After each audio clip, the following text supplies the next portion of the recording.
Hello everyone, welcome to commerce studies. आज का हमारा टॉपिक है प्रीवियस ईयर। गाइस, जो ये टॉपिक है ये इनकम टैक्स का एक काफ़ी ज़्यादा इम्पॉर्टेंट एक नोट है या डेफिनेशन है जो मैक्सिमम टाइम जो है वो एग्ज़ाम में ये क्वेश्चन आता है।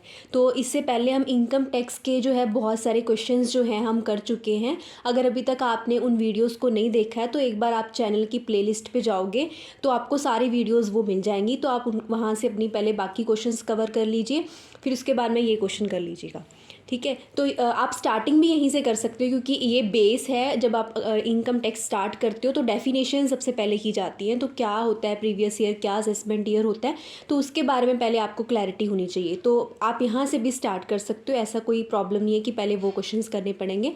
तो हम आज इसको प्रीवियस ईयर को डिस्कस करते हैं। लेकिन गाइज, मेरी ना आपसे एक रिक्वेस्ट है कि हमारे चैनल पे बहुत सारे अदर टॉपिक्स जो अदर सब्जेक्ट्स के हैं, जैसे आपके जो जितने भी जूनियर हैं, आप उनको अपने हमारा जो चैनल है उनको शेयर कर सकते हो। क्योंकि जो लास्ट सेमेस्टर में मैंने आपके लिए काफ़ी सारी वीडियोस जो हैं वो बनाई थी, जैसे कि ऑडिटिंग और एडवांस अकाउंटिंग और बहुत सारे सब्जेक्ट्स की। तो अभी आप अपने आपके जूनियर्स हैं उनके साथ अपने हमारे चैनल को शेयर कर दीजिएगा ताकि जो उनकी भी ये हेल्प हो पाए। ठीक है, तो आज हम स्टार्ट कर रहे हैं प्रीवियस ईयर। तो प्रीवियस ईयर क्या है? प्रीवियस ईयर में हम ये डिस्कस करेंगे कि जब हम जैसे देखो इनकम टैक्स पे करते हैं, हम इसको कंटेंट को नहीं पढ़ रहे हैं, नॉर्मल इस एग्जांपल के साथ चल रहे हैं। सपोज करो हमारा जो असेसमेंट ईयर है, मान लो जो हमारा साल अब चल रहा है असेसमेंट ईयर 2022-23 है, मान लो सपोज करो हमारा। ठीक है, तो इस साल में हम कौन से ईयर पे टैक्स पे करेंगे? तो इस साल में हम कौन से ईयर पे टैक्स पे करेंगे? पिछले साल की इनकम पे। लेकिन जैसे देखो हमारा असेसमेंट ईयर है 2022 और 23। ठीक है, तो इस साल में हम कौन सी इनकम पे टैक्स पे करते हैं? पिछले साल की इनकम पे। और पिछला साल कौन सा है? 2021 और 22। ठीक है, तो 1 अप्रैल 2021 से लेकर 31 मार्च 2022 तक जितना ये एक साल बना, इस साल की इनकम पे हम टैक्स कब देंगे? अगले साल पे। तो ये अगला साल कौन सा है? Assessment year. जिस साल हम टैक्स देते हैं उसे असेसमेंट ईयर बोल देते हैं। और जिस साल की इनकम पे टैक्स पे करते हैं, जिस साल की इनकम को हम कंसीडर करते हैं, वो कौन से ईयर की इनकम को कंसीडर करते हैं? प्रीवियस ईयर को। तो ये प्रीवियस ईयर हो गया, ये असेसमेंट ईयर हो गया। आई थिंक आपको क्लियर हो गया होगा। यही कंटेंट मैंने यहाँ पे सारा आपको एक्सप्लेन किया हुआ है। और कहते हैं प्रीवियस ईयर को पढ़ना इसलिए इम्पॉर्टेंट है इनकम टैक्स में क्योंकि जब हम टैक्स कैलकुलेट करते हैं तो वो प्रीवियस ईयर की इनकम पे ही किया जाता है। तो हमें प्रीवियस ईयर के बारे में पहले पता होना चाहिए। ठीक है, तो उन्होंने फिर मैंने यहाँ पे कुछ चीज़ें लिखी हैं, 3 पॉइंट्स लिखे हैं। जैसे कि प्रीवियस ईयर कहते हैं इन केस ऑफ कॉन्टिन्यूइंग बिजनेस, अगर आपका बिजनेस कॉन्टिन्यू चल रहा है तो जैसे अभी मैंने आपको बताया ऐसे ही आपका प्रीवियस ईयर जो है वो देखा जाएगा। नेक्स्ट है in case of newly setup business, अगर आपका बिजनेस नया शुरू किया आपने अभी, ठीक है, तो आप कब टैक्स पे करोगे? तो आपके लिए तो कोई प्रीवियस ईयर नहीं है, आपने तो बिजनेस अभी शुरू किया है, तो आपके लिए प्रीवियस ईयर कोई नहीं होगा। बट आपको टैक्स कब देना पड़ेगा? With in the 12 month. जब आपको शुरू करने के बाद 12 महीने हो जाएंगे, 12 मंथ्स हो जाएंगे, तब आपको टैक्स देना पड़ेगा। नेक्स्ट है in case of newly created sources of income. कई बार क्या है कि हम कोई नया इनकम का सोर्स को जनरेट करते हैं, कोई नया काम शुरू करते हैं, ऐसा कुछ करते हैं, तो उस केस में in this case the previous year shall be the period between the day on which the source of income come into existence. जिस दिन हमारी इनकम एग्जिस्टेंस में आ गया है, वो उस दिन से ही, जिस दिन हमने शुरू कर दिया वो काम या सोर्स हमने ले लिया है इनकम का, उस दिन से ही हम मतलब हमारी इनकम जो है कैलकुलेट होनी शुरू हो जाएगी और वहीं से हमारा प्रीवियस ईयर जो है वो माना जाएगा। ठीक है, तो हम बेसिकली आपको यहाँ पे ये समझ आ गया होगा कि हम असेसमेंट ईयर में पिछले साल की इनकम पे टैक्स पे करते हैं, तो वो प्रीवियस ईयर हो गया। देखो अब इसकी ना कुछ एक्सेप्शंस हैं।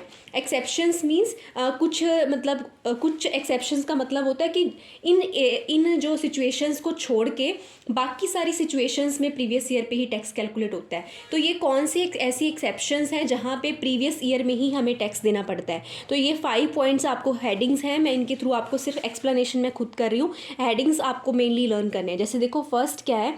Shipping business. अगर कहते कोई नॉन रेजिडेंट बंदा यहाँ पे शिपिंग का बिजनेस ऐसा कुछ कर रहा है, तो कहते जब तक वो उसे पोर्ट से लीव ही नहीं करने दिया जाता, जब तक वो टैक्स का कोई अरेंजमेंट ना कर दे या टैक्स पे ना कर दे, तो कहते उस पर्सन के लिए कोई प्रीवियस ईयर वाला रूल नहीं होता। उसने जब इनकम जनरेट किया उसको तभी टैक्स देना पड़ेगा। ठीक है, तो एक ये एक्सेप्शन हो गई, ये रूल इस केस में नहीं अप्लाई होता। नेक्स्ट है इनका कुछ एक रेट भी होता है, वो भी आप लिख सकते हो, 7.5% आई थिंक। और अब अगर चेंज हो गया होगा तो एक बार हमें चेक करना पड़ेगा, एक बार इसका रेट भी आप चेक कर सकते हो कितना टैक्स लगता है इनके ऊपर। Next is in case of person leaving India, अगर कोई पर्सन इंडिया को छोड़ के जा रहा है, कोई पर्सन लीव करके जा रहा है इंडिया को, तो वो तो लीव करके चला जाएगा, वो पर्सन अब हमें थोड़ी मिलेगा, तो हम थोड़ी कहेंगे कि बाद में फ्यूचर में कि यहाँ पे इंडिया पे टैक्स पे कर दो। अगर कोई पर्सन इंडिया को लीव करके जा रहा है तो वो पर्सन इसी ईयर में, जिस साल वो जा रहा है उसी साल ही टैक्स पे कर देगा। इसका ये कोई मतलब इसका कोई ऐसा मैटर नहीं है कि ये प्रीवियस ईयर में पे करेगा, तो वो जिस साल लीव करके जा रहा है वो तभी टैक्स पे कर देगा। तो इस केस में भी ये रूल नहीं अप्लाई होता। Next one is third rule. Third rule क्या है? Assessment of any association of person और बॉडी ऑफ इंडिविजुअल और आर्टिफिशियल जुडिशियल पर्सन फॉर्म और established only for a limited period. कई बार क्या होता है कि हमारा कोई बिजनेस ना हमने कोई पर्टिकुलर टाइम पीरियड के लिए बनाया होता है, जैसे 5 साल 6 साल 5 से 6 साल नहीं कहूँगी मैंने, यहाँ पे मैं कहूँगी आपको 5 मंथ्स और 6 मंथ्स हमारे हो गए जैसे शुरू किया है। तो उस केस में क्या है कि 5-6 मंथ के बाद तो हम वो बिज़नेस बंद ही कर देंगे। तो उस सिचुएशन में भी प्रीवियस ईयर वाला कोई रूल अप्लाई नहीं होता, प्रीवियस ईयर कोई होगा ही नहीं, साल ही नहीं कंप्लीट हुआ है। तो इस तरह की सिचुएशन में भी हम उसी साल में टैक्स पे कर देंगे जिस साल में हमने काम किया है। ठीक है, तो ये रूल यहाँ पे भी नहीं अप्लाई होता जब कोई काम लिमिटेड टाइम पीरियड के लिए स्टार्ट हुआ हो। नेक्स्ट वन इज़ फोर्थ है in case of a person who are likely to transfer their asset to avoid tax. कई बार क्या होता है ना, कई लोग ऐसे करते हैं, हमारे टैक्स को अवॉइड करने के लिए अपने एसेट को ट्रांसफ़र कर देते हैं। तो इस तरह के जो इस तरह के जो अरेंजमेंट्स लोग करते हैं, तो इस तरह के अरेंजमेंट के केस में भी वो उनको अब तभी टैक्स देना पड़ेगा जब उनकी इनकम उन्होंने ट्रांसफ़र किया या जो भी किया। तो इस केस में भी क्या है कि हमारा प्रीवियस ईयर का रूल जो है वो नहीं अप्लाई होता। नेक्स्ट है in case of discontinuation of business और डिसकॉन्टिन्यूड बिजनेस। अगर कोई बिजनेस बंद हो रहा है, जैसे सपोज करो कि हमने थोड़े टाइम बाद ही बिजनेस बंद कर देना है, अभी हमारा प्रीवियस ईयर कोई बना ही नहीं है। तो इससे क्या है कि इस सिचुएशन में भी अगर कोई बिजनेस जो है डिसकॉन्टिन्यू होने वाला है फ्यूचर में, तो इसका सेक्शन आप भी लर्न कर लेना साथ में।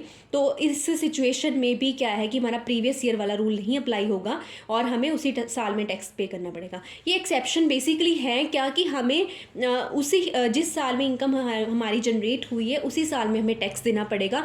हम ये वेट नहीं करेंगे कि नेक्स्ट ईयर असेसमेंट ईयर के लिए प्रीवियस ईयर, ऐसा कुछ नहीं होगा। जब हमारी इनकम जनरेट हम कर रहे हैं तभी टैक्स देना पड़ेगा, और प्रीवियस ईयर वाला जो रूल है इन केसेस में हम अप्लाई नहीं करते हैं।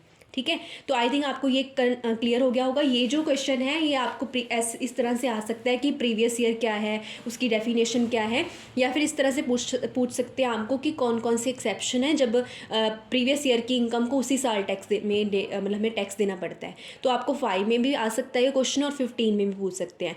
तो आई थिंक आपको ये क्लियर हो गया होगा। अगर आपको वीडियो अच्छी लगी हो तो लाइक कर देना और चैनल को सब्सक्राइब कर देना, और प्लीज़ हमारा जो चैनल है अपने जूनियर के साथ ज़रूर शेयर करना, ताकि जो हमारे टॉपिक्स मैंने करवा रखे हैं तो उनका भी बेनिफिट हो सके। ठीक है, थैंक यू एवरीवन।